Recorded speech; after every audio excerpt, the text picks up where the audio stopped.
গভীর রাতে গ্রাম যখন শান্ত, আদিত্য তার ছোট্ট কুঁড়ে ঘরে ঘুমিয়েছিল।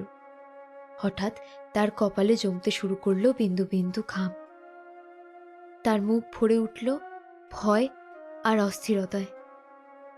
চোখ খুলে সে হাঁপাতে হাঁপাতে উঠে বসল। অত্যন্ত ভয়ে, আতঙ্কে হাঁপাতে হাঁপাতে সে বলল,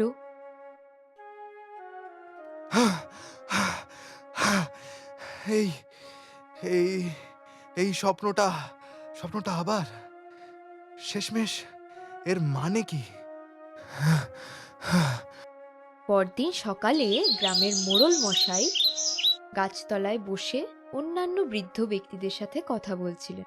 মোড়ল মশাইকে কথা বলতে দেখে সে তার কাছে ছুটে গেল আর বলল, মোড়ল মশাই, আমি আপনার সাথে কিছু জরুরি কথা বলতে চাই। আদিত্য, বলো বাবা, কি হয়েছে বলো। মোড়ল মশাই, আমি গত কয়েকদিন ধরেই এক এক অদ্ভুত অদ্ভুত অদ্ভুত স্বপ্ন দেখছি। এখন তো প্রতি রাতেই ওই একই স্বপ্ন। আমি আমি বুঝতে পারছি না যে কি করব। আরে আদিত্য, স্বপ্ন তো স্বপ্নই হয়। সারাদিন যা দেখি, যা ভাবি, তাই তো স্বপ্নে আসে। এত ভাবার কিছু নেই, তাই না? আদিত্যর গম্ভীর মুখ দেখে মোড়ল একটু চিন্তিত হলেন। বললেন, আচ্ছা, বলো তো, তোমার স্বপ্নে কি আসে? একটু বলো শুনি। আমি আমি দেখি যে এক কুয়াশায় ঢাকা রাস্তা, চারিদিকে শুধু অন্ধকার আর অন্ধকার। দূরে বিশাল সমুদ্রের ঢেউ, সেই ঢেউয়ের ভয়ঙ্কর শব্দ।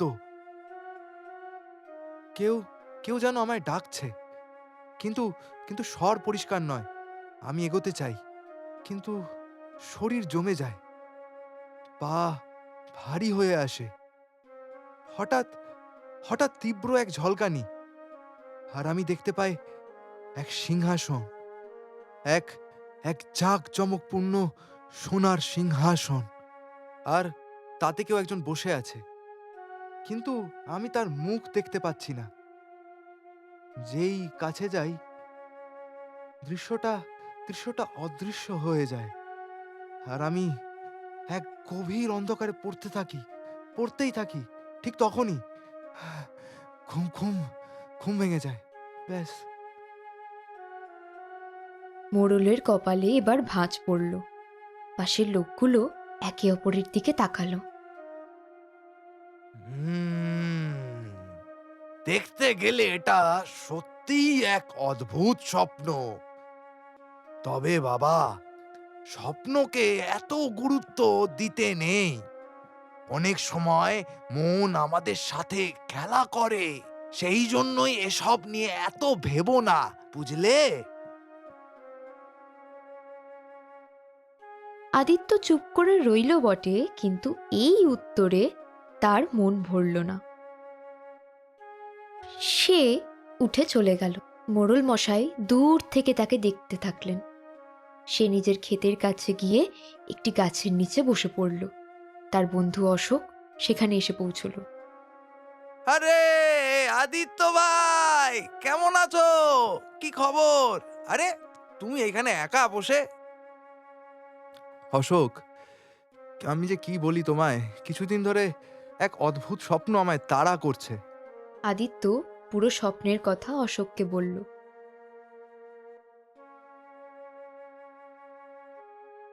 ও, এটা তো সত্যিই খুব অদ্ভুত স্বপ্ন আদিত্য। এটা এটা কোনো ইঙ্গিত নয় তো? আরে ভাই, এটাই তো বুঝতে পারছি না। যত ভাবছি তত গুলিয়ে যাচ্ছে। হুম, আচ্ছা, তার মানে তো ভাই এটা কোনো এক বড় জ্ঞানী বা সাধুই বলতে পারবেন যে আসলে ব্যাপারটা কি। আমি চলি। এই বলে অশোক চলে গেল। কিছুক্ষণ পরে গভীর চিন্তায় ডুবে থাকা আদিত্যের কানে এলো তার প্রেমিকা চন্দ্রলেখার আওয়াজ। আদিত্য, তোমাকে এত চিন্তিত দেখাচ্ছে কেন? আদিত্য কিছুক্ষণ চুপ থেকে চন্দ্রলেখার দিকে তাকিয়ে থাকলো। তারপরে চন্দ্রলেখাকে তার স্বপ্নের কথাটা বলল। গ্রামের কাছে জঙ্গলে এক সাধু মহারাজ থাকেন। শুনেছি তিনি খুব জ্ঞানী। হয়তো তিনি তোমার স্বপ্নের রহস্য জানতে পারবেন। আচ্ছা, তুমি কি আমাকে ওনার কাছে নিয়ে যেতে পারবে? হ্যাঁ, নিশ্চয়ই, চলো। আদিত্য আর চন্দ্রলেখা জঙ্গলের পথ ধরে এক ছোট্ট আশ্রমে পৌঁছল। সেখানে এক বৃদ্ধ সাধু ধ্যানে মগ্ন ছিল। চোখ খুলে সে আদিত্যকে দেখে হাসল এবং বলল, কি ব্যাপার, তোমরা দুজন এখানে কেন এসেছো? গুরুদেব, গুরুদেব, আমি বেশ কিছুদিন ধরে এক বিচিত্র স্বপ্ন দেখছি। আমি খুব ব্যাকুল হয়ে আছি। দয়া করে দয়া করে আমাকে এর অর্থ বলুন।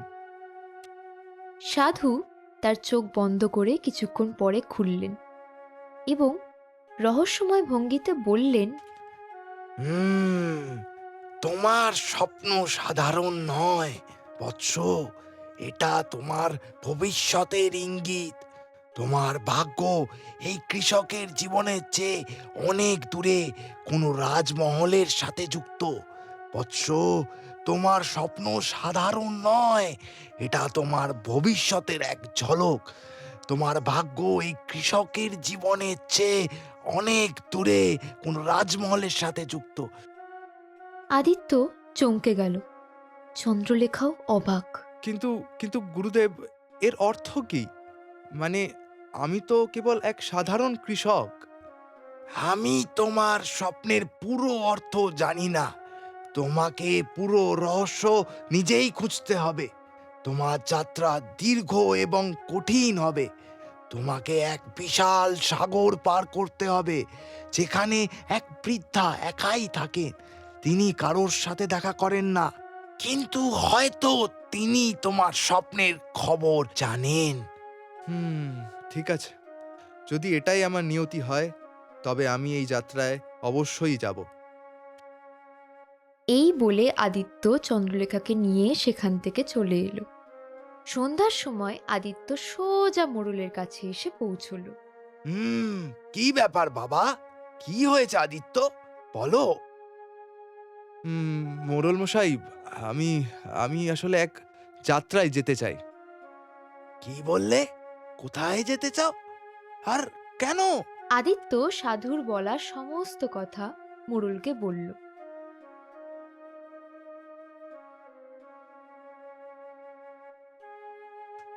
বাবা, স্বপ্নের পেছনে ছোটা কখনো কখনো বিপজ্জনকও হতে পারে। এটা ভুলে যেও না যে তুমি এই গ্রামেই জন্মেছো, আর এটাই তোমার ঘর। আর আমরা বয়স্ক মানুষেরা তোমাকে বোঝাচ্ছি, এটাও মাথায় রেখো, ঠিক আছে? কিন্তু মোড়ল মশাই, আমি অনাথ। আপনি আমাকে লালন পালন করে বড় করেছেন। হ্যাঁ হ্যাঁ, আমি জানি আদিত্য, আমি সব জানি। তুমি খুব ছোট ছিলে যখন আমি তোমাকে জঙ্গলে খুঁজে পেয়েছিলাম। আমি তোমার বাবা মাকে অনেক খুঁজেছিলাম, কিন্তু খুঁজেই পাইনি। আর আমি তোমাকে আমার এই গ্রামে নিয়ে এসেছিলাম, কি বুঝলে? মোড়ল মশাই, আহ, যদি আমার স্বপ্ন আমার অতীতের সাথে জড়িত থাকে তবে আমাকে এর উত্তর খুঁজতেই হবে। হুম যদি তোমার মন অটল থাকে তবে আমি তোমাকে আটকাবো না, কিন্তু এই যাত্রা সহজ হবে না, মাথায় রেখো কিন্তু। আদিত্য চন্দ্রলেখার কাছে গেল। চন্দ্রলেখা নদীর তীরে দাঁড়িয়েছিল। তুমি সত্যি যাচ্ছ? হ্যাঁ, আমাকে যেতেই হবে চন্দ্রলেখা। হয়তো এটা আমার আমার অস্তিত্বের খোঁজ। আমিও তোমার সাথে যাব। না না না চন্দ্রলেখা, এই যাত্রা সহজ হবে না। কিন্তু হ্যাঁ, আমি আমি তোমায় কথা দিচ্ছি, আমি খুব শীঘ্রই ফিরে আসব। আর আর যদি তুমি ফিরে না আসো? আরে আরে আরে, ব্যাস ব্যাস, এরকম বলতে নেই। আমি তোমাকে কখনো ভুলতে পারবো না চন্দ্রলেখা। আমার হৃদয় শুধু তোমার। আমি কথা দিচ্ছি যে আমি অবশ্যই ফিরবো, নিশ্চিন্ত থাকো। চন্দ্রলেখা সেখান থেকে চলে গেল। আদিত্য একটা এবড়ো খেবড়ো পথ ধরে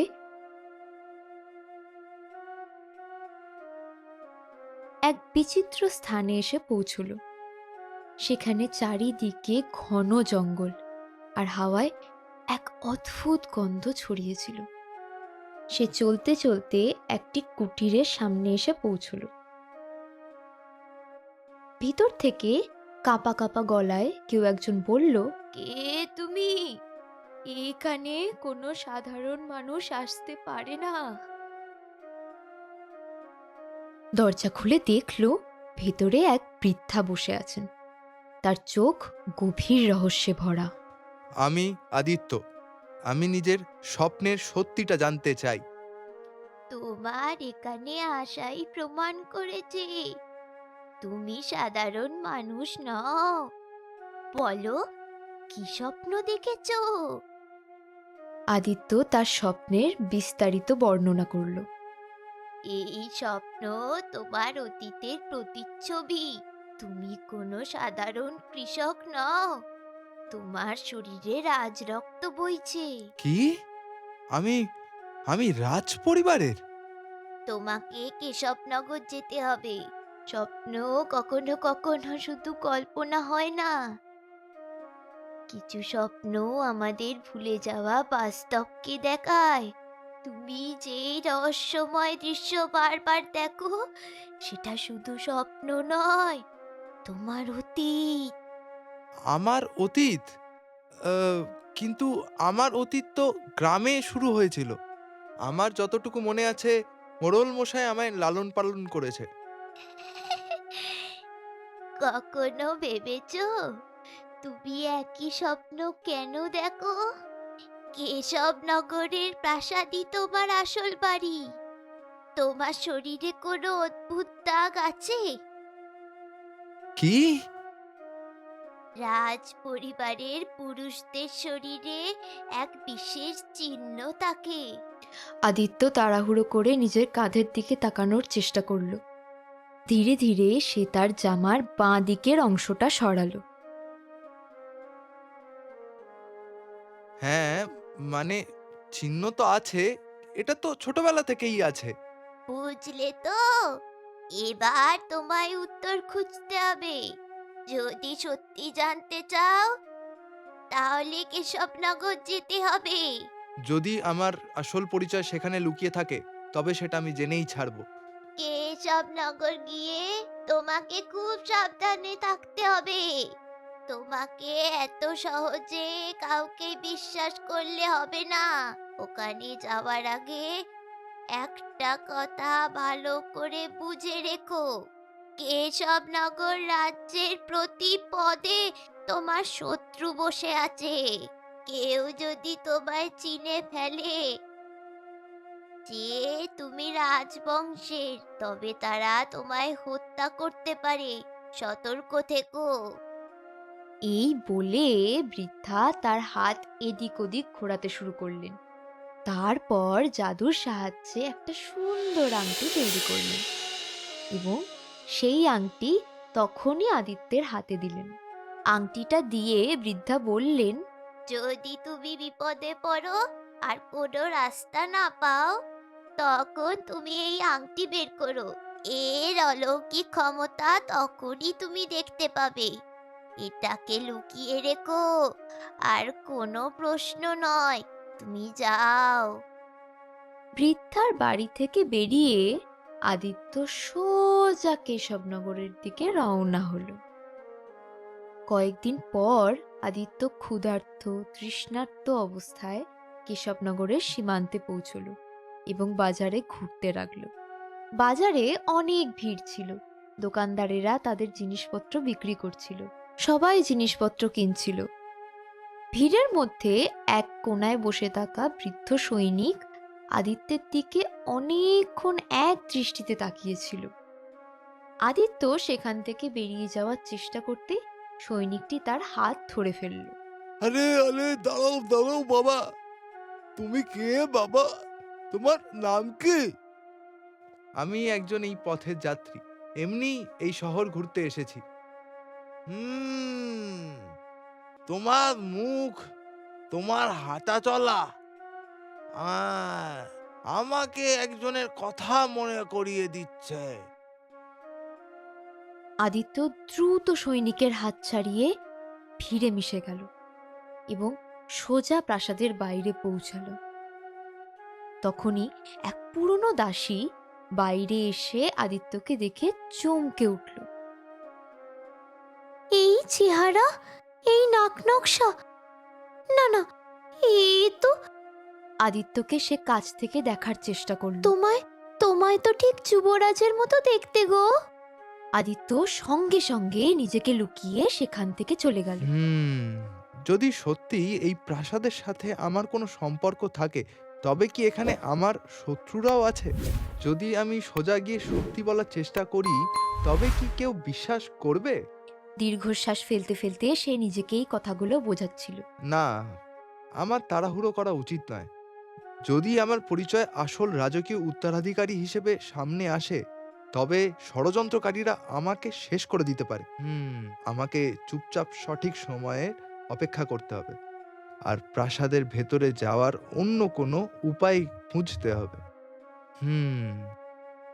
এই কথা ভাবতে ভাবতে আদিত্য মহলের অলিগলি ঘুরে দেখতে লাগলো এবং তার সাথে আবার সেই বৃদ্ধ সৈনিকের দেখা হলো।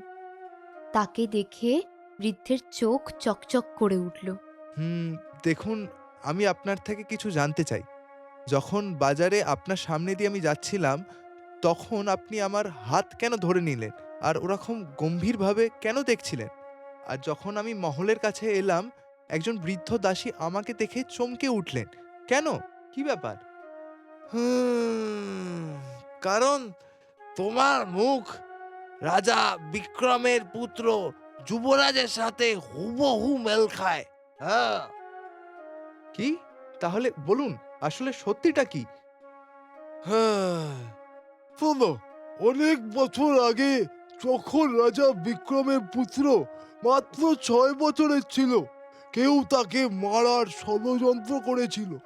সেই রাতে মহলের ভেতরে এক বিশ্বাসঘাতক ছিল, যে যে যুবরাজকে শেষ করার পরিকল্পনা করেছিল। কিন্তু এক অনুগত সৈনিক নিজের জীবন বাজি রেখে তাকে বাঁচিয়ে নেয় আর তাকে দূরের কোনো গ্রামে রেখে আসে।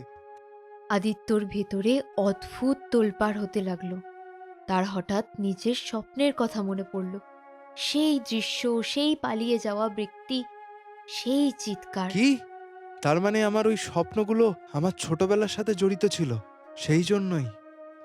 হ্যাঁ, যখন আমি বাজারে তোমার হাত ধরেছিলাম না, তখন আমি তোমার কাঁধে ওই রাজকীয় চিহ্ন দেখে ফেলেছিলাম। এই চিহ্ন কেবল রাজকীয় রক্তের অধিকারীদের কাছেই থাকে। এখন আমি পূর্ণ বিশ্বাসের সাথে বলতে পারি, তুমি আমাদের যুবরাজ। তুমি তুমি আমাদের যুবরাজ। কি? কি বলছেন? আপনি এসব কি বলছেন? আমি তো একজন সাধারণ মানুষ।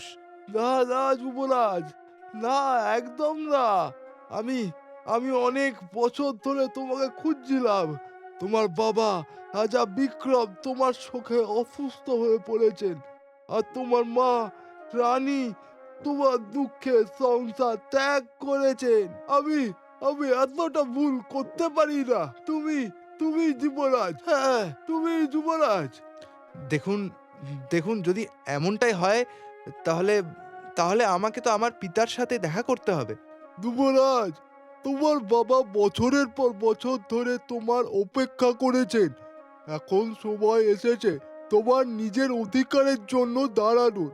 চলো, আমি তোমাকে রাজা বিক্রমের কাছে নিয়ে যাই। চলো। রাজা বিক্রম এক বিশাল রাজকীয় বিছানায় শুয়েছিলেন। তাকে খুব দুর্বল লাগছিল।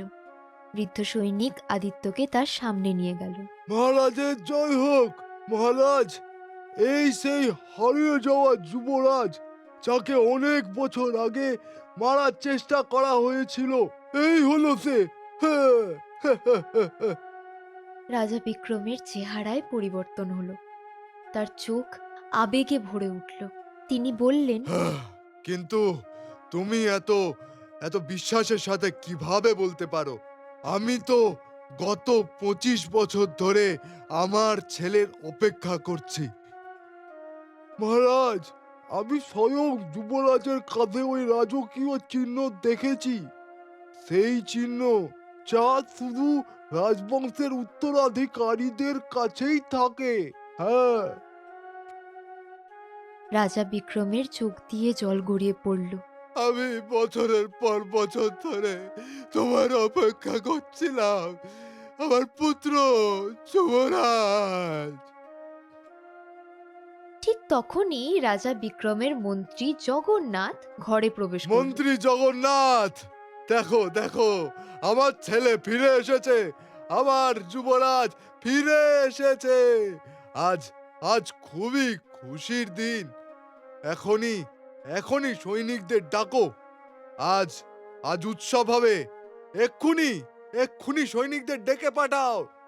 উৎসব হবে, অনেক বড় উৎসব হবে। আমার তো বিশ্বাসই হচ্ছে না। কিন্তু মন্ত্রী জগন্নাথ সঙ্গে সঙ্গে সবাইকে চমকে দিয়ে সৈনিকদের ডাকলেন। সৈনিকরা তৎক্ষণাৎ সেখানে উপস্থিত হল। এই যুবককে, যার নাম আদিত্য এবং যে বাস্তবে এই মহলের যুবরাজ, রাজকুমার, এক্ষুনি একে গ্রেফতার করো। একে হেঁচড়াতে হেঁচড়াতে কারাগারে নিক্ষেপ করো। নিয়ে যাও। এই শুনে আদিত্য খুব চমকে গেল। তার চোখে অবিশ্বাস ফুটে উঠল। সে রাজা বিক্রমের দিকে তাকালো, যেন খুব বড় অপরাধ কি? করেছে। আপনি আপনি এটা কি বলছেন? আপনি তো আমার পিতা।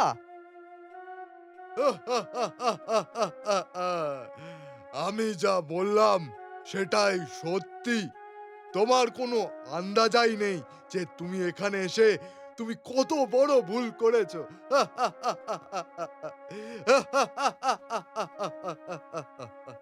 হ্যাঁ? কিন্তু কিন্তু আপনি তো আমার পিতা, তাই না? আমি তোমার বাবা নই, কিন্তু তোমার বাবার মতো দেখতে অবশ্যই। কারণ আমি তোমার বাবার যমজ ভাই। তোমার বাবা আমার বড় ভাই ছিল। বাকি প্রশ্নের উত্তর তুমি কিছুক্ষণ পরেই পাবে। চিন্তা করো না, তোমাকে মারার আগে তোমার সব প্রশ্নের উত্তর আমি দেব। নিয়ে যাও একে, নিয়ে যাও। সৈনিকরা সঙ্গে সঙ্গে আদিত্যকে ধরে ফেলল এবং টেনে হিচড়ে কারাগারে বন্দি করে ফেলল।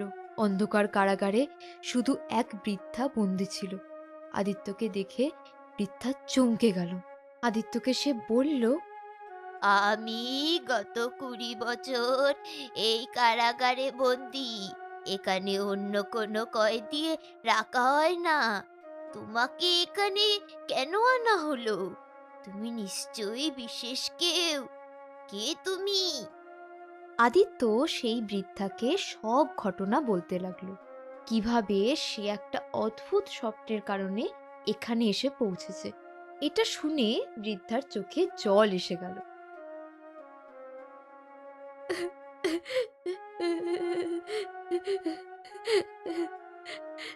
জানো আমি কে? না, আমি আমি জানি না। আমি তোমার মা। আদিত্য এটা শুনে চমকে গেল। তার চোখে অবিশ্বাস ফুটে উঠল। হ্যাঁ, এই সব কিছু আমার আমার বোঝার আমার বোঝার বাইরে। আমি তোমার মা। আর এটা জেনে রাখো যে এই মুহূর্তে কেশবনগরের রাজা হিসেবে যে আছে সে বিক্রম নয়, তার ছোট ভাই পরমবীর। আদিত্য হতভম্ব হয়ে গেল। পরমবীর সব সময় তোমার বাবার থেকে দুর্বল ছিল।